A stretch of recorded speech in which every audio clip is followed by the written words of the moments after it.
For this graph, we want to be able to first of all look at the denominator and determine if this is a vertical asymptote or a whole. So to do that, we really need to be able to see what the factor of the numerator is. So I'm just going to rewrite this out in its factored form. So when I factor this, this becomes 2x plus 1 and then x minus 1 all over x plus 2. Just double checking what I have here is going to give us negative 2x, positive x, and then negative 1. Yeah, that's going to work out. So the denominator of x plus 2, this does not cancel, so it becomes a vertical asymptote. So x is not equal to negative 2. And that's a vertical asymptote. Okay, so negative 2, I'm going to draw my vertical asymptote.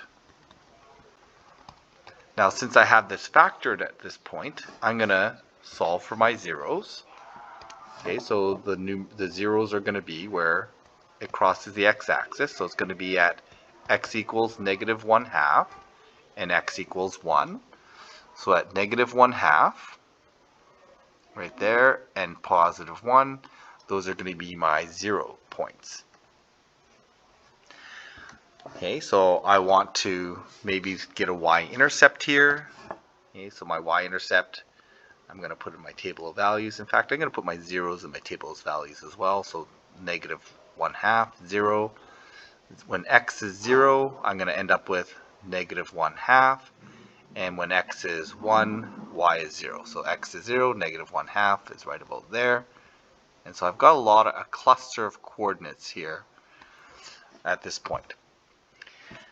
So this problem has a numerator that is 1 degree bigger than the denominator. What that means then is when we have that situation, we have a slant asymptote. So to get a slant asymptote, I have to do division. So I'm going to divide the x plus 2 into the numerator 2x squared minus x minus 1, and I end up with 2x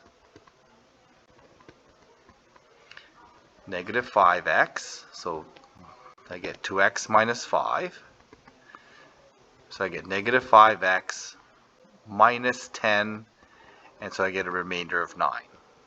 Okay, now the remainder 9 actually can be used, but really is not significant. This quotient represents the slant asymptote. So y equals 2x minus 5 is my slant asymptote. So I'm going to find my negative 5 here, and then I have a slant asymptote that has a slope of positive 2. It's going to go like that.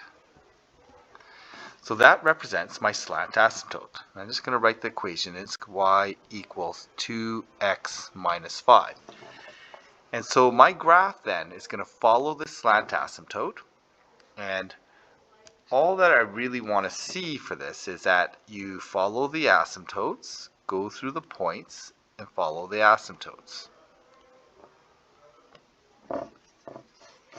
Okay, I'm just going to get rid of that bit because it looks a little messy. And then this part here, we don't really need to get a whole bunch of coordinates to this. As long as you understand that there is some part of the graph that goes down this way, that's all I really want to see. If you want to be more accurate, you can plug some more coordinates in, but generally, if the graph is in this part here, it's diagonally opposite across the asymptote. Okay? And we actually have this relationship. If we have a positive remainder, it goes across this positive slope diagonal. If we have a negative remainder, it goes across this negative slope diagonal. So it'll be in those two quadrants here and here.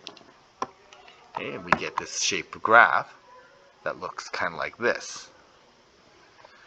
Okay, so that's the two types of slant asymptote problems that you would encounter.